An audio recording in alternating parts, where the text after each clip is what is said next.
قال رحمه الله: عن علي بن أبي طالب رضي الله تعالى عنه أن النبي صلى الله عليه وسلم قال يوم الخندق: ملأ الله قبورهم وبيوتهم نارا كما شغلونا عن الصلاة الوسطى حتى غابت الشمس.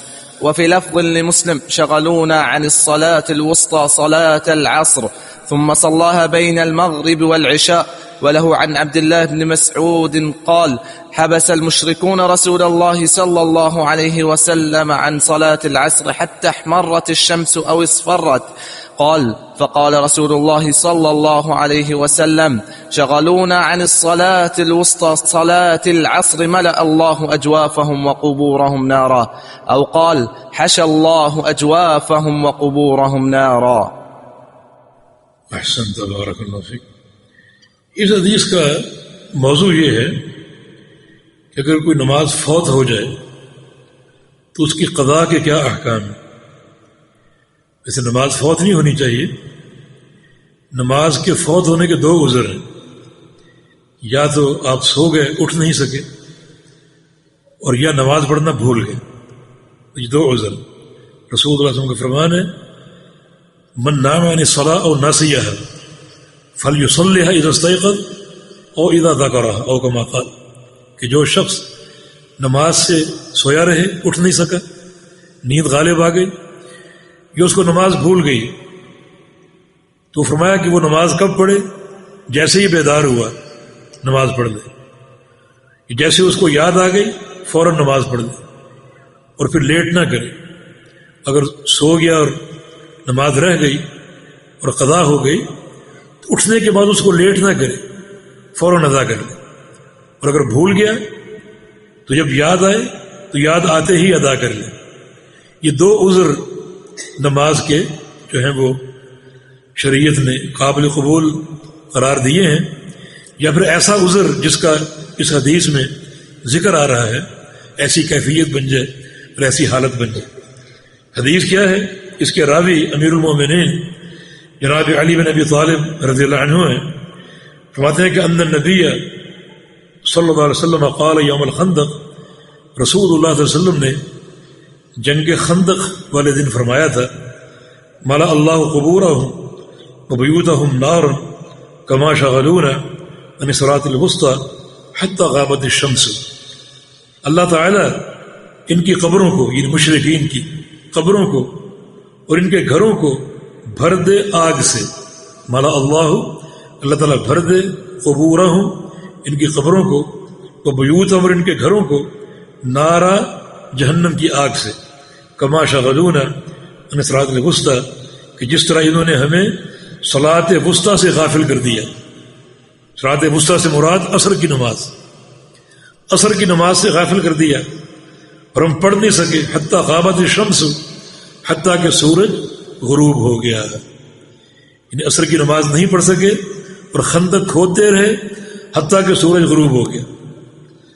قصہ یہ ہے کہ مشرکین مکہ اپنے حلیفوں کو ملا کر اور یہود جو خبیث قوم ہے، ان کی ایک سازش کے ساتھ ایک بھاری لشکر تیار کرنے میں کامیاب ہو گئے، جس کی تعداد 10,000 تھی، اور مدینہ منورہ پر انہوں نے حملے کا منصوبہ بنا لیا اور چل پڑے۔ رسول اللہ صلی اللہ علیہ وسلم کو اطلاع مل گئی کہ اتنا بڑا لشکر مدینہ آ رہا ہے 10,000 کا، ہمارے گھر کھلے ہیں اور اتنی ہمارے پاس تیاری نہیں ہے، تو کیا کیا جائے؟ سلمان فارسی رضی اللہ عنہ نے مشورہ دیا کہ ہمارے ہاں جب دشمن اتنی طاقت ہوتی ہمارے فارس میں، تو اپنے شہر کی حفاظت کے لیے ہم خندق کھودا کرتے تھے۔ میرا مشورہ یہ کہ خندق کھودی جائے تاکہ مشرکین مکہ اس خندق کو عبور نہ کر سکے اور ہم ان کے ضرر سے بچ سکے۔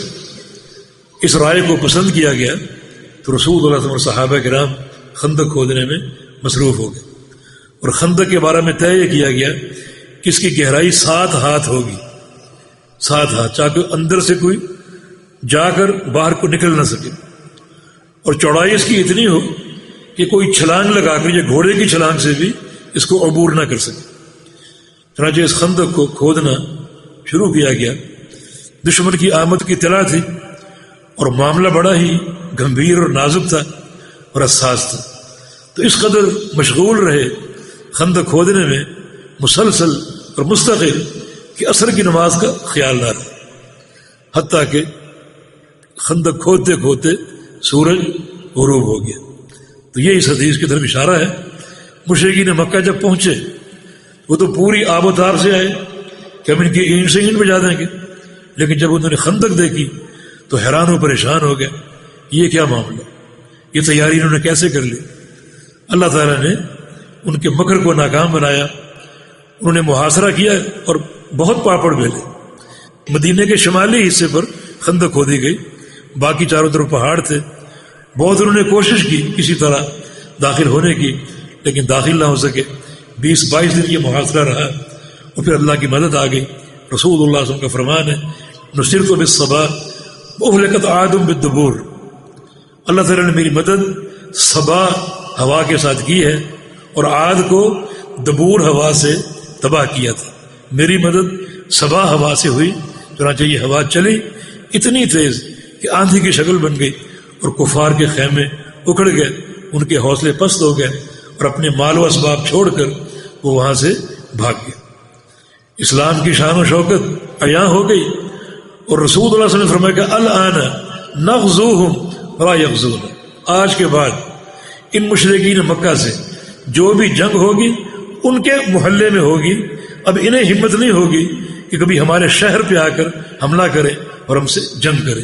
آج کے بعد جو بھی جنگ ہوگی ان کے محلے میں ہوگی، مدینہ منورہ میں نہیں ہوگی۔ تو یہ ہے وہ واقعہ، یعنی خندق کھودتے کھودتے جو ہے وہ عصر کی نماز سے غافل رہے حتیٰ کہ سورج غروب ہو گیا۔ رسول اللہ صلی اللہ علیہ وسلم کو بدعا دی، حالانکہ انک لعلی خلق عظیم، آپ تو خلق عظیم کے مالک تھے، آپ نے بدعا دی کہ اللہ ان کے پیٹوں کو گھروں کو آگ سے بھر دے۔ بڑی خطرناک بدعا ہے یہ بھی دلیل ہے عصر کی نماز کی اہمیت کی۔ اتنا آپ پریشان ہوئے عصر کی نماز کے جو ہے وہ وقت کے ختم ہونے پر اور قضا ہونے پر کہ آپ نے ان کو بددعا دے ڈالی کہ اللہ ان کے گھروں کو جو ہے وہ بھر دے آگ سے۔ حالانکہ طائف کے میدان میں آپ کو پتھر مارے گئے، لہو لہان کیا گیا، مگر آپ نے بددعا نہیں دی۔ اللہم اغفر لقومی فإنہم لا یعلمون، یا اللہ میری قوم کو ہدایت دے دے، یہ جانتے نہیں نبی کا مقام کیا ہے اور دین اسلام کیا ہے۔ لیکن آج آپ کو کوئی تکلیف نہیں ہوئی، لیکن عصر کی نماز کے لیٹ ہونے پر اتنا ملال، اتنا رنج کہ آپ نے ان کو بددعا دی۔ کبھی ہماری نماز یہ لیٹ ہو جائے ہمیں یہ ملال ہوتا ہے، ہمیں یہ رنج ہوتا ہے۔ رسول اللہ صلی اللہ علیہ وسلم کی حدیث ہے، من فاتت ہو صلاۃ العصر فکأنما غتر اہلہ ومالہ، جس شخص کی عصر کی نماز لیٹ ہو جائے، فوت نہیں لیٹ ہو جائے، محدثین نے اس کا معنی لیٹ ہونا کیا ہے، جس شخص کی عصر کی نماز لیٹ ہو جائے اسے تو احساس نہیں کہ مجھ پر کیا بیتی اور کیا اس کا خسارہ ہے اور کیا اس کا نقصان، اسے احساس نہیں۔ لیکن اگر اس کا احساس کرنا ہے تو یوں کر لو جیسے تمہارے اہل اور تمہارا سارا مال، تمہاری تجارتیں، بینک بیلنس اور سارا ساز و سامان، بچے بیوی سب کو ایک مقام پر اکٹھا کر کے ان سب کو تباہ و برباد کر دیا جائے، کتنا تم کو رنج اور دکھ ہوگا۔ فرمایا کہ ایک عصر کی نماز کے لیٹ ہونے پر اتنا رنج اور دکھ ہونا چاہیے، سمجھو کہ اتنا خسارہ تمہارے نامہ اعمال میں بھر دیا جاتا ہے۔ تو اس نماز کی بڑی تاکید ہے۔ چنانچہ آپ نے پھر کیا کیا؟ وفی لفظ مسلم، صحیح مسلم کے الفاظ ہیں، شغلونا عن صلاۃ الوسطی صلاۃ العصر، انہوں نے ہمیں صلاۃ وسطی سے غافل کر دیا جو کہ عصر کی نماز ہے۔ ثم صلاها بین المغرب والعشاء، پھر رسول اللہ صلی اللہ علیہ وسلم نے یہ نماز مغرب اور عشاء کے درمیان ادا کی۔ یہ سورج غروب ہو چکا تھا تو مغرب کے بعد اور عشاء سے پہلے آپ نے عصر کی نماز ادا کی۔ اس کی ترتیب یوں تھی جو احادیث سے ثابت ہے کہ پہلے عصر کی نماز اور پھر مغرب کی نماز اور پھر اس کے بعد عشاء کی نماز۔ اس سے کئی احکام ثابت ہوتے ہیں۔ نمبر 1، نماز اگر فوت ہو جائے تو اس کی قضا فرض ہے۔ کچھ لوگ سمجھتے ہیں کہ فوت ہو گئی تو چھوڑ دو، نہیں، فوت ہو جائے تو بھی اس کی قضا جو ہے فرض ہے، نمبر 1۔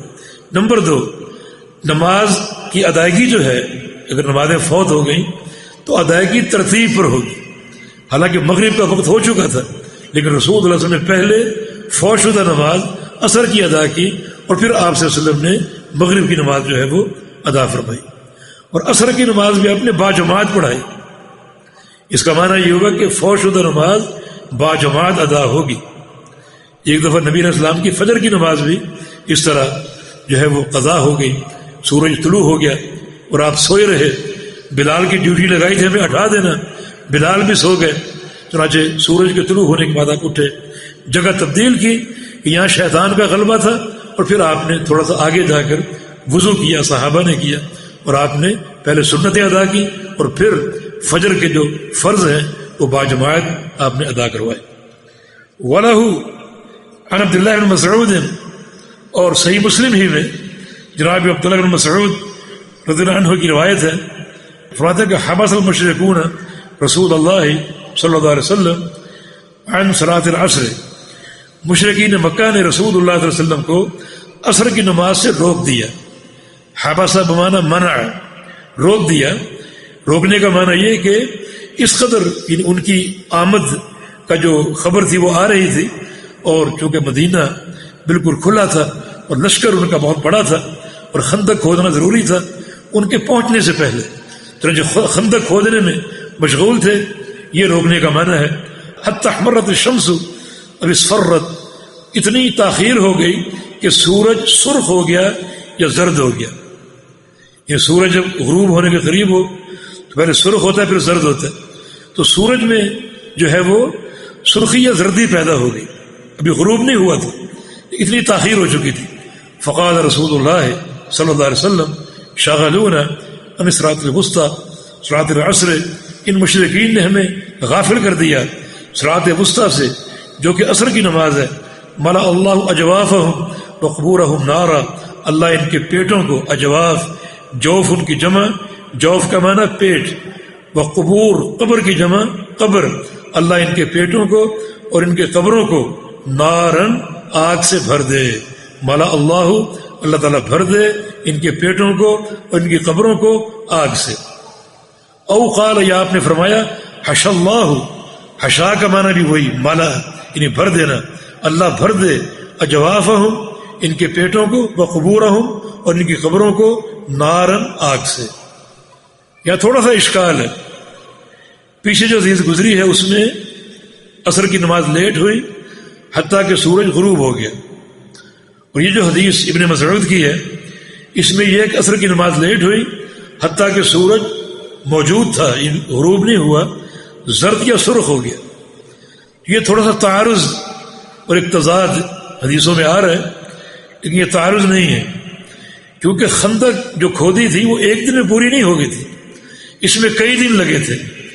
تو پہلے دن جو واقعہ نقل کیا جناب علی بن ابی طالب نے، اس دن سورج ڈوب چکا تھا، اور دوسرے دن جو واقعہ نقل کیا جناب ابن مسعود نے، اس دن سورج غروب نہیں ہوا تھا لیکن غروب ہونے کے قریب تھا.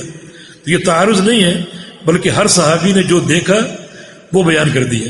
جناب علی رضی اللہ عنہ جس واقعے کے شاہد ہیں اس واقعے میں سورج ڈوب چکا تھا.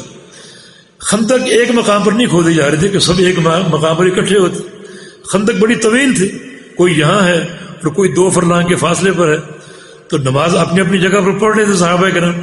اس لیے ایک دن کا علم جناب علی کے پاس تھا جس میں سورج غروب ہو گیا تھا، اور دوسرے دن کا علم جناب ابن مسعود کے پاس تھا جس میں سورج غروب نہیں ہوا تھا لیکن غروب ہونے کے قریب ہو چکا تھا. تو پہلے دن آپ نے نماز قضا کی سورج غروب ہونے کے بعد، اور دوسرے دن آپ نے نماز قضا کی سورج کے غروب ہونے سے قبل، یعنی سورج تقریباً غروب ہونے کے قریب آ چکا تھا. جی.